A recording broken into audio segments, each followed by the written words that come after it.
कि अपना पैसा डबल कैसे करना है 21 दिन में नहीं। इन्वेस्टमेंट की हैबिट नहीं है। हम वही ओल्ड स्कूल स्टाइल में जो है बैंक्स में पैसा रख देते हैं। हम कमेटियां भरने में लगे हुए हैं सारे, ठीक है, कुछ भी करना है कमेटी भर लो, भाई की शादी आ रही है कमेटी भर लो, गाड़ी लेनी है कमेटी भर लो। कमेटी तो देखिए आप ज़रूरियात एक ओल्ड स्कूल फैशन है। लोगों के पास कोई ऑप्शन नहीं था, लोगों को अवेयरनेस नहीं थी, मार्केट मैच्योर नहीं थी, तो लोग कहते थे सही यार एक सेविंग का जरिया हो जाता था। कुछ भी गुफ्तगू करें उससे पहले ज़रा आप हमें ये बताएं कि लोग डरते क्यों हैं इन्वेस्ट करने से। ठीक है, आप किससे बात करें तो पहला थॉट आता है और इन्वेस्टमेंट, हम किसी को पैसा देंगे तो हमारा पैसा लेके भाग जाएगा। बिस्मिल्लाहिर्रहमानिर्रहीम, अस्सलाम वालेकुम। I welcome you to another episode of pro talk. और आज का जो एपिसोड है ये आज तक का सबसे डिफरेंट एपिसोड है और सबसे मज़ेदार एपिसोड होगा। क्यों? Because all of the conversation that we are going to held today is all about money, is all about कि अपना पैसा डबल कैसे करना है 21 दिन में नहीं, लेकिन एक प्रॉपर तरीके के थ्रू, चैनल के थ्रू। हम आज ये सीखेंगे कि आप जो भी कमाते हैं उसमें से एक परसेंटेज कैसे निकालना है, आपके लिए राइट ऑप्शंस क्या हैं। जितनी महंगाई हो गई है, एक income stream is not enough for you, so how can you make money through different streams. और इसको समझाने के लिए, इस पर बात करने के लिए हमारे साथ आज एक एक्सपर्ट हैं, Shahzad Khalil. He is been in the industry for past 22-23 years. He is doing this, he makes a living out of helping people make money. और ये अभी कंट्री हेड हैं BA में इन्वेस्टमेंट्स के। सो आइए इनसे जानते हैं, इनसे बात करते हैं about his journey, about how can he help us make more money. So please welcome mister Shahzad. Thank you very much Ahmad, आपने मुझे इनवाइट किया और ये ज़बरदस्त सा टॉपिक है और मेरी फील्ड है इन्वेस्टमेंट मैनेजमेंट की, तो मेरे लिए बहुत खुशी की बात है कि मैं लोगों को हेल्प आउट कर सकूं कि इन्वेस्टमेंट किस तरह होती है, किस तरह डाइवर्सिफिकेशन होती है और क्या क्या एवेन्यूज़ होते हैं। तो थैंक यू वेरी मच। और इन्वेस्टमेंट देखिए बहुत इम्पॉर्टेंट पार्ट अदा करता है हमारे समझें कि ओवरऑल लाइफ में, हमारे लाइफ स्टाइल में, और हमारी जो भी हमारी फ्यूचर फोरकास्ट होती है लाइफ की, चाहे बच्चों की शादी हो, चाहे आपको अपनी कोई डेवलपमेंट करनी है, घर बाय करना है, कार बाय करना है, कोई लग्जरी आपको अफोर्ड करनी है, तो इन्वेस्टमेंट बड़ा मैटर करती है।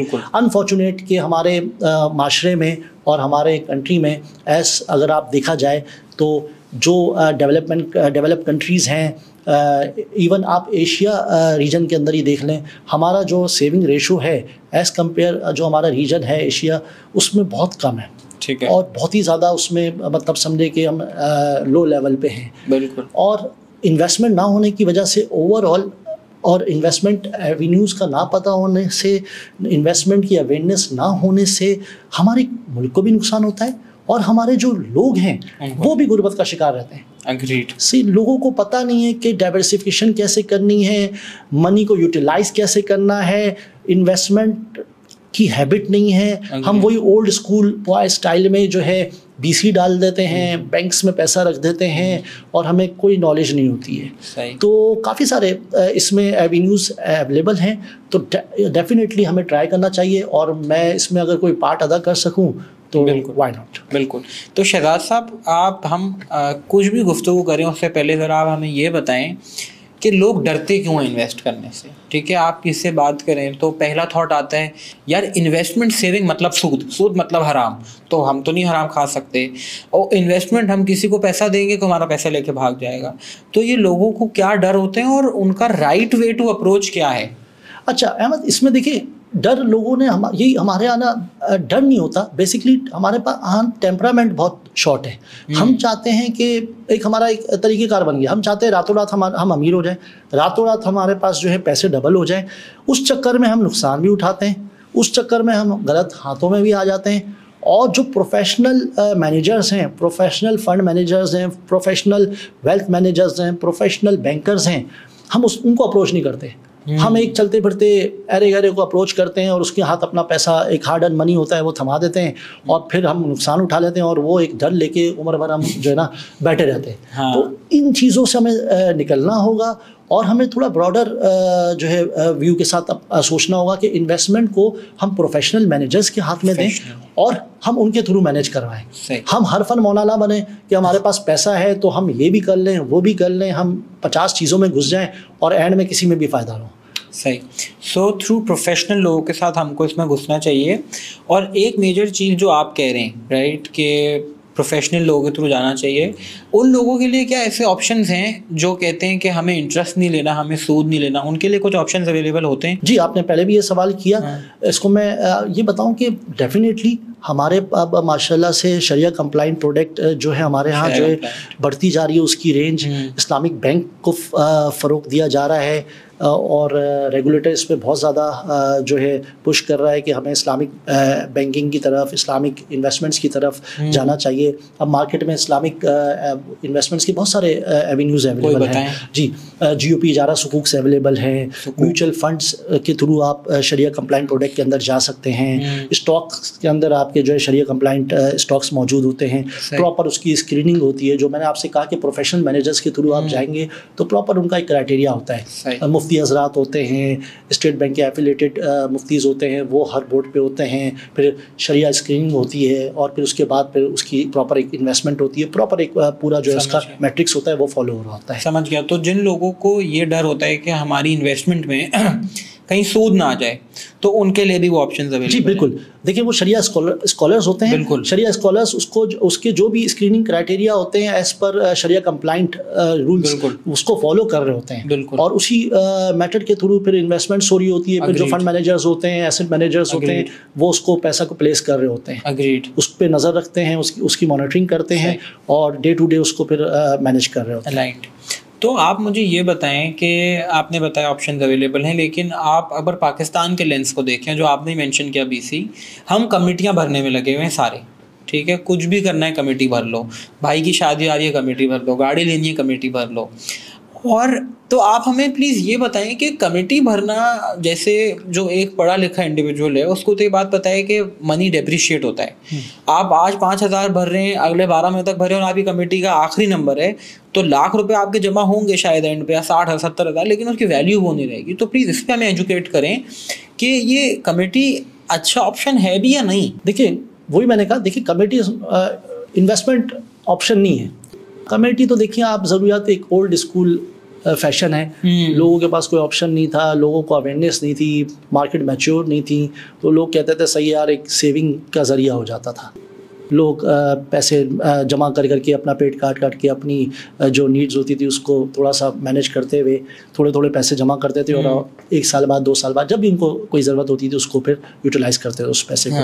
लेकिन लोगों को ये अवेयरनेस नहीं है कि वो आप जो पैसा 10 साल तक देते हैं वही पैसा 10 साल बाद या 5 साल बाद 1 साल बाद वापस हो रहा होता है।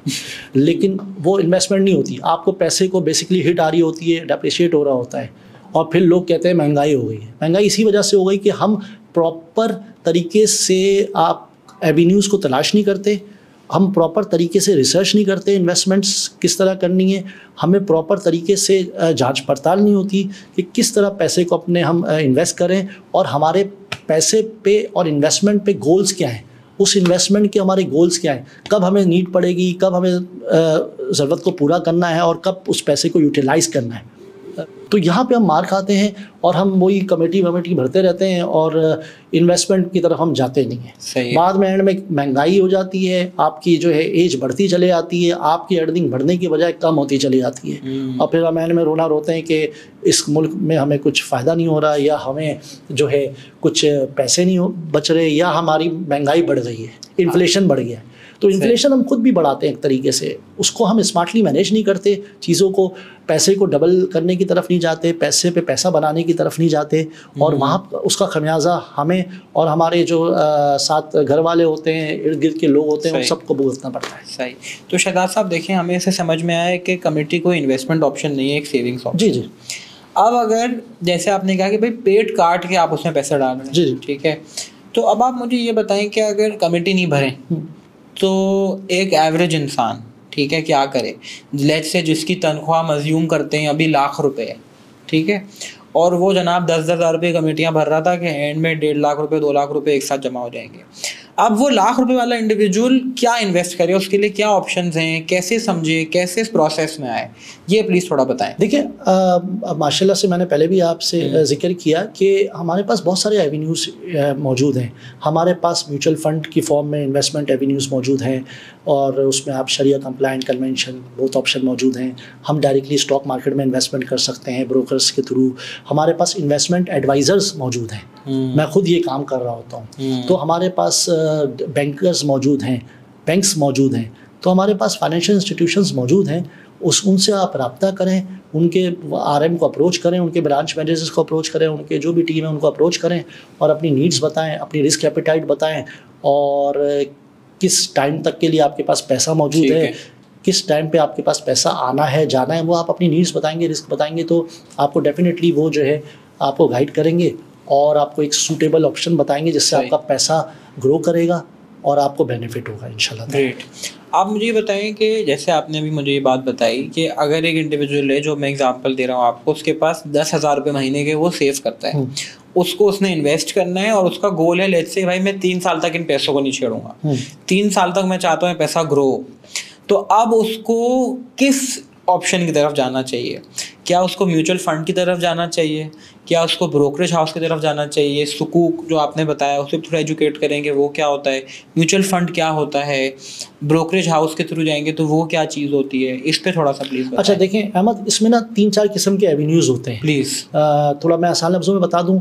एक देखिए हमारे रियल एस्टेट साइड होती है, रियल एस्टेट। एक कमोडिटी साइड होती है जो गोल्ड वगैरह आप कह रहे हैं। ठीक है। फिर आपका जो है आपका फिक्स इनकम एक कैटेगरी होती है, मनी मार्केट और फिक्स इनकम की कैटेगरी होती है। फिर उसके साथ एक इक्विटी मार्केट की कैटेगरी आ जाती है। सही ना? ये फिक्स इनकम में आपके बैंक्स वगैरह भी उसी में शामिल हो जाते हैं। अब इसमें देखिए इन्वेस्टर, मैंने आपसे कहा कि फंड मैनेजर से आप रब्ता करें, प्रोफेशनल लोगों से रब्ता करें। आप अपनी पूरा एक जो है अपनी सिस्टम बताएंगे कि पैसा कब आ रहा है, पैसा मैं बता रहा हूँ आपको इसमें, जैसे कि अगर 10,000 पर मंथ आ रहे हैं और 3 साल के लिए नहीं निकालना, अब उसके लिए क्या? इसके लिए बेस्ट एवेन्यू है, देखिए आप स्टॉक मार्केट में इन्वेस्ट करें। स्टॉक मार्केट करंट सिनेरियो में हमारा इंटरेस्ट रेट नीचे की तरफ आ चुका है, तो इस टाइम जो है सबसे बेटर, रियल एस्टेट में आप छोटे पैसे के साथ जा नहीं सकते। ऑब्वियसली फिक्स इनकम में आपको एक रेंज बाउंड लिमिटेड रिटर्न बनता है, वो इन्फ्लेशन बीटेड रिटर्न नहीं होता है। सही है। तो उससे बेहतर आपके पास, आप स्टॉक्स के अंदर अगर आप जाते हैं, चाहे आप म्यूचुअल फंड के थ्रू चले आए, चाहे आप ब्रोकरेज फर्म के थ्रू चले आए, चाहे आप इन्वेस्टमेंट एडवाइजर्स के थ्रू चले आए, आप किसी भी फाइनेंशियल इंस्टीट्यूशन के थ्रू जा सकते हैं। आप वहाँ पे स्टॉक मार्केट में अपना अकाउंट खुलवाएं और वहाँ पे आप ट्रेडिंग करें। फ़र्क क्या है म्यूचुअल फंड में, ब्रोकरेज फर्म में और जो इन्वेस्टमेंट एडवाइज़र आप बता रहे हैं, क्या फ़र्क है तीनों में? देखिए फ़र्क ये है कि आप जब डायरेक्टली प्लेसमेंट्स करते हैं उसके साथ समझें कि जो डायरेक्ट प्लेसमेंट होती है वो तो आपकी टेलर मेड प्लेसमेंट होती है कि आप अपने हिसाब से उसको कभी भी किसी टाइम भी मोल्ड कर सकते हैं, पैसे को निकाल सकते हैं, डाल सकते हैं। म्यूचुअल फंड में भी ऐसे ही होता है कि आप पैसा कभी भी आप निकाल डाल सकते हैं, लेकिन वहाँ पे आपका पूल इफेक्ट होता है। ये जो आप अभी बता रहे हैं पहले ब्रोकरेज का बता रहे हैं, ये ब्रोकरेज का बता रहे हैं। ब्रोकरेज में आपको डिविडेंड भी आपके पास डायरेक्ट आते हैं, आपके पास जो कैपिटल गेन बनते हैं वो भी डायरेक्ट पास ऑन होते हैं। म्यूचुअल फंड में आपके पास पूल इफेक्ट आता है, तो पूल इफेक्ट का एक अपना एक फ्लेवर होता है और आप डायरेक्ट जब इन्वेस्ट करते हैं या टेलर मेड अकाउंट के थ्रू, आप कस्टमाइज सॉल्यूशन के थ्रू इन्वेस्ट करते हैं थ्रू SMA या एडवाइजरी, तो वो उसका एक अपना फ्लेवर होता है। तो बेनिफिट दोनों जगह होते हैं, कई नुकसानात भी हैं, कई फ़ायदे भी हैं। तो उस हिसाब से आप अपनी रिस्क एपेटाइट देख लें कि आपको क्या सूटेबल लगता है, क्या आप रिस्क को मैनेज कर सकते हैं, कितनी आपकी होल्डिंग पावर है, किस किस्म का आपके पास पैसा है, तो वो कर सकते हैं। और 3 साल के लिए जो आप कह रहे हैं, 3 साल के लिए सबसे बेस्ट ऑप्शन इस टाइम स्टॉक मार्केट है। यहाँ पे आपको ग्रोथ अच्छी लगती है, जो अभी हमारा करंट इकोनॉमी। डाउन साइड क्या है ब्रोकरेज हाउस के साथ काम करने का? नहीं, डाउन साइड देखिए ब्रोकरेज हाउस के साथ काम करने से नहीं है, आपका बेसिकली स्टॉक मार्केट में आप पैसा लगा रहे हैं, तो पैसा लगा रहे हैं डेफिनेटली। स्टॉक मार्केट अगर आप कह रहे हैं 3 साल के लिए पैसा है, तो 3 साल में आपका पैसा देखें, जब आप इन्वेस्ट करते हैं आपको वहाँ पे ट्रेडर होता है, ब्रोकर होता है, वो आपको गाइड करता है।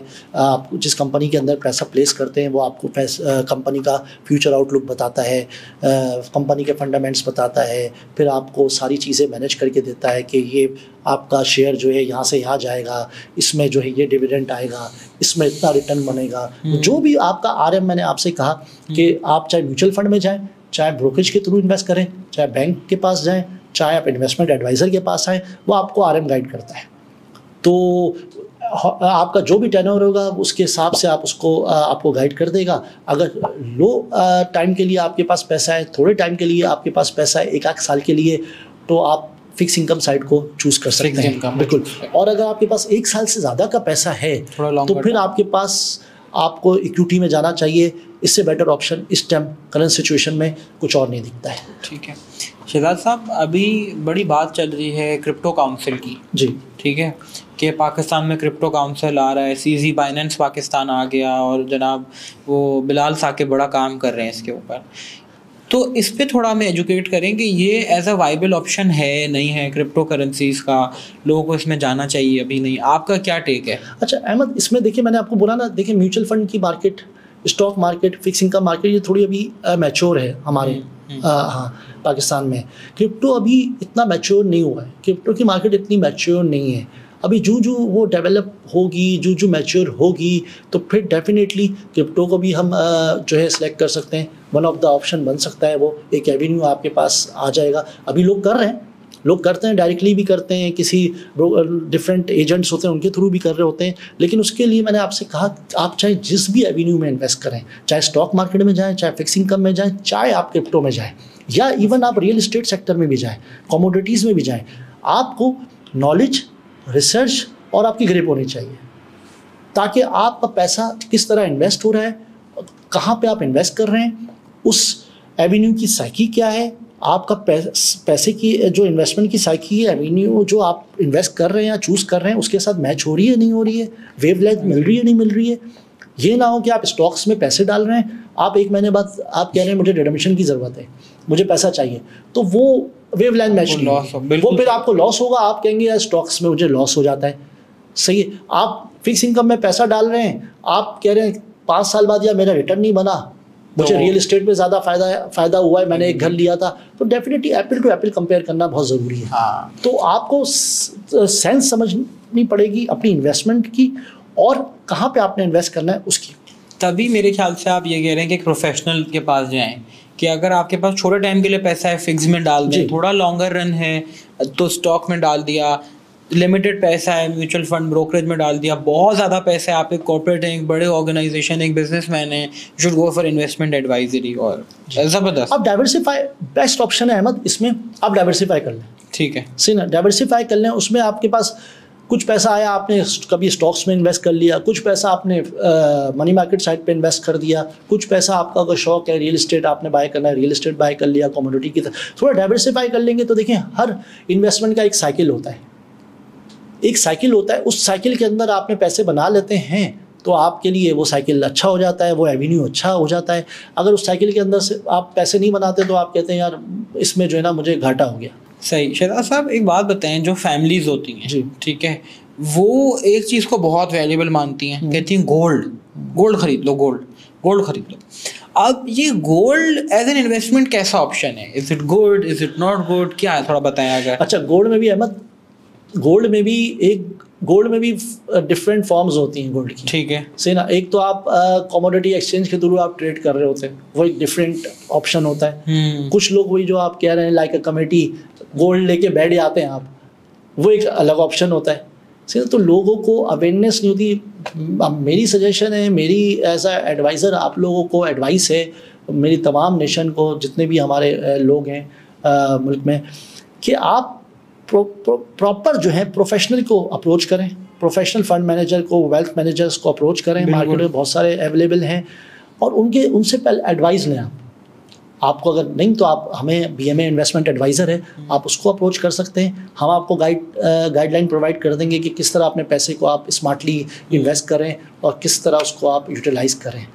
तो गोल्ड पे थोड़ा बताएं ना कि गोल्ड क्या अच्छी इन्वेस्टमेंट है लॉन्ग रन के लिए? देखिए गोल्ड में मैंने आपको ये बताया अहमद कि गोल्ड में ना आपको देखना पड़ेगा कि गोल्ड को रख के आप गोल्ड को ट्रेड करना चाह रहे हैं तो आपको कमोडिटी एक्सचेंज के थ्रू कमोडिटी एक्सचेंज वो क्या होता है वो थोड़ा बताएंगे? वो कमोडिटी एक्सचेंज में ये होता है कि मुख्तलिफ कमोडिटीज़ होती हैं, गोल्ड है, कॉपर है, सारी चीज़ें ये आपकी ट्रेड हो रही होती है जैसे स्टॉक मार्केट वगैरह में होती है। इसी तरह का वहाँ पे भी ये पाकिस्तान में है जी, कमोडिटी एक्सचेंज बिल्कुल है, ब्रोकरेज हाउसेस के थ्रू ही हो रहा होता है। ब्रोकरेज हाउस के थ्रू होता है, हमारा BMA ब्रोकरेज हाउस है उसके थ्रू भी हो रहा होता है। सही है। अच्छा, इसके अलावा अगर आप डायरेक्टली लेके बैठ जाते हैं और फिर जाके एक ज्वेलर के पास कहते हैं यार ये भेज दो, तो वो भी एक पैटर्न होता है जो देसी स्टाइल कहलाता है हमारे यहाँ। लेकिन वही मैंने कहा कि आपकी सेंस क्या है गोल्ड लेने की, आप ट्रेड करना चाह रहे हैं या रख के उसको बैठना चाह रहे हैं, तो ये इस तरह का सिलसिला हो जाता है। वो तो बिल्कुल बेसिक सा एक वो हो जाता है, कुछ नहीं है, कुछ कहीं इन्वेस्ट नहीं कर सकते तो गोल्ड ले लो, रख लो, और वो हम खुश होते रहते हैं। 2 लाख की चीज़ है 10 लाख की हो गई,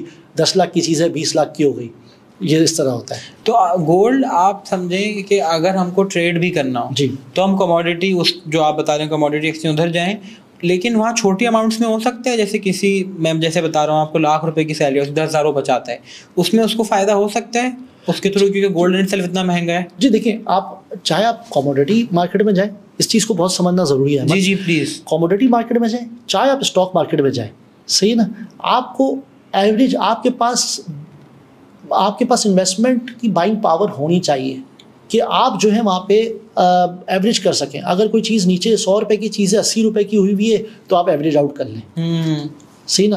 और तो वो 90 की हो गई, 90 की हो गई, उसका एक एवरेज अच्छा आ जाएगा। और अगर 110 की हो गई उस टाइम भी आप बाय कर लें, 120 की हो गई उस टाइम भी आप बाय कर लें। अनफॉर्चुनेट हमारे यहाँ जो एक माइंड सेट है, मैं खुद फील करता हूँ ये मैं हर किस्म के इन्वेस्टर से ताल्लुक़ रहता है मेरा, पिच करता हूँ कि हम क्या करते हैं, जब मार्केट गिरती है तो भाग जाते, वो हम डर जाते हैं, अब मेरे पैसे का क्या होगा, अब पैसा निकाल लेना चाहिए। वो पैसा निकालने का वक्त नहीं होता, वो पैसा डालने का वक्त होता है।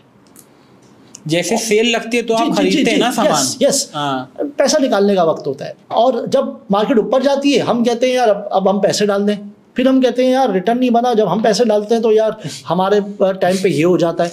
असल में होता यही है कि हम जो अप्रोच अपनाते हैं अपने कपड़े खरीदने में, जूते खरीदने में, नॉर्मल लाइफ स्टाइल के अंदर, इन्वेस्टमेंट में वो हम कहीं मिस आउट कर जाते हैं। इन्वेस्टमेंट में हम वेट करते हैं। और एक और चीज़ होती है अहमद, इसमें इन्वेस्टमेंट जब बंदा करता है ना तो किसी के पीछे रख के नहीं कर लेता है कि अहमद का एक्सपीरियंस में भी, आपका एक्सपीरियंस स्टॉक मार्केट में अच्छा हो, मेरा एक्सपीरियंस स्टॉक मार्केट का अच्छा हो, इन्वेस्टमेंट्स का, किसी का फिक्स इनकम का अच्छा हो, किसी का रियल एस्टेट का अच्छा हो। वो टाइम की बात होती है और उस टाइम प्राइसिंग की बात होती है, ये बड़ा वो होता है। अब अगर किसी ने स्टॉक मार्केट में इन्वेस्ट किया है, 50,000 की मार्केट थी तो उसका रिटर्न कुछ और होगा। किसी ने लाख के इंडेक्स पे आके इन्वेस्ट किया है, उसका रिटर्न कुछ और होगा। सही।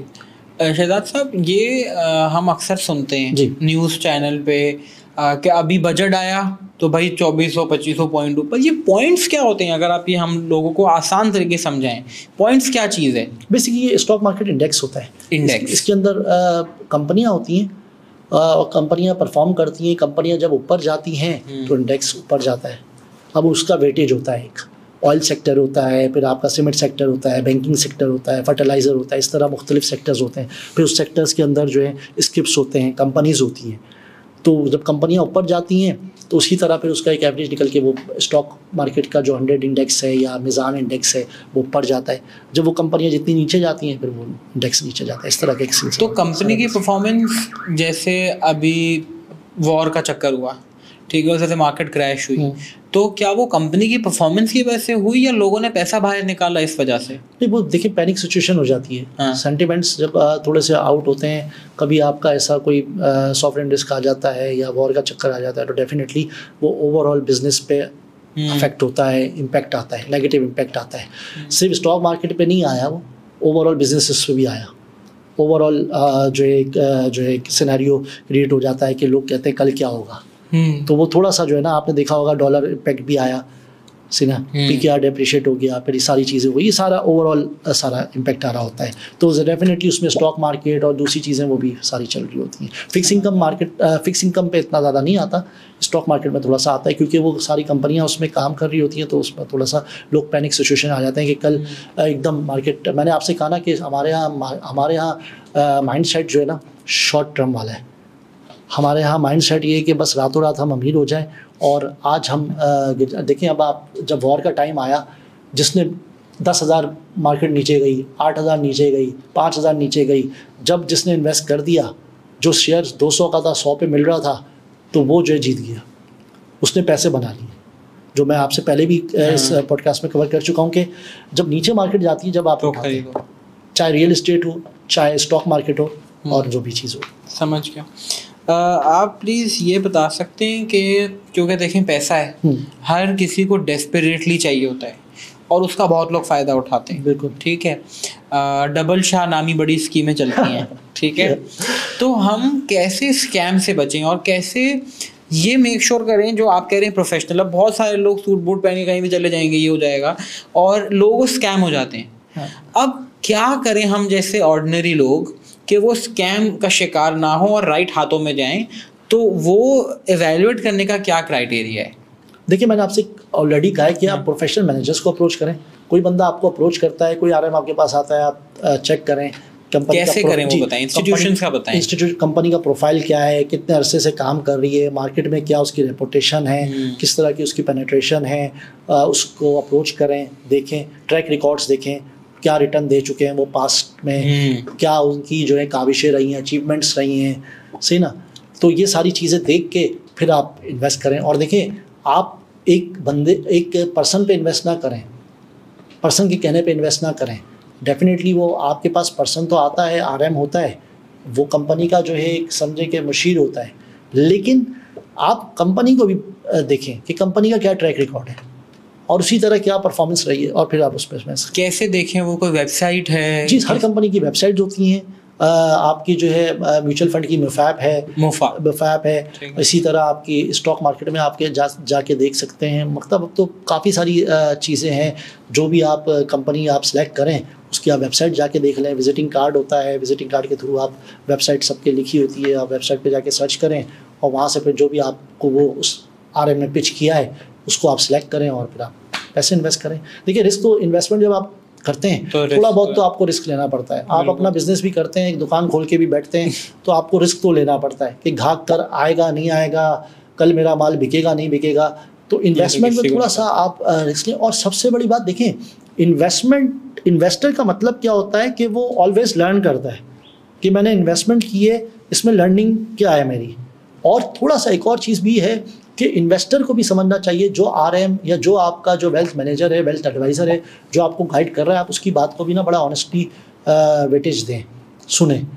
अगर वो कह रहा है कि अब स्टॉक मार्केट का वक्त है तो डेफिनेटली आप स्टॉक मार्केट में जाएँ। वो कह रहा है कि फिक्स इनकम का वक्त है, फिक्स इनकम में जाए, या कोई और रेवेन्यू है, थोड़ा सा आप लेवल लें, डाइवर्सिफिकेशन के साथ आप इन्वेस्टमेंट करें और इंशाअल्लाह अल्लाह फ़ायदा देगा। Alright, so thank you so much, Shehzad Saab. I think this was a very insightful podcast for us, for our viewers. और मैं उम्मीद करता हूँ कि जितने लोगों ने ये सुना है वो इसके बाद एटलीस्ट इस जोन से निकल आए होंगे कि इन्वेस्टमेंट का राइट तरीका जो है वो कमिटी है। तो शहजाद साहब ने बड़ा क्लियर कर दिया कि वो इन्वेस्टमेंट का तरीका नहीं है, वो बस सॉर्ट ऑफ एक अलग ही कोई तरीका है। वो क्या है वो हमें भी नहीं समझ में आता कम्युनिटी का, but there are other professional ways for you to invest. बहुत सारों के बारे में इन्होंने भी बात की और अब क्योंकि आपको इसकी अवेयरनेस हो गई है, गो आउट योर सेल्फ, खुद उस पर देखें, रिसर्च करें और किसी प्रोफेशनल मैनेजर से ज़रूर रब्ता कीजिए। Thank you so much, thank you everybody. तब तक के लिए अपना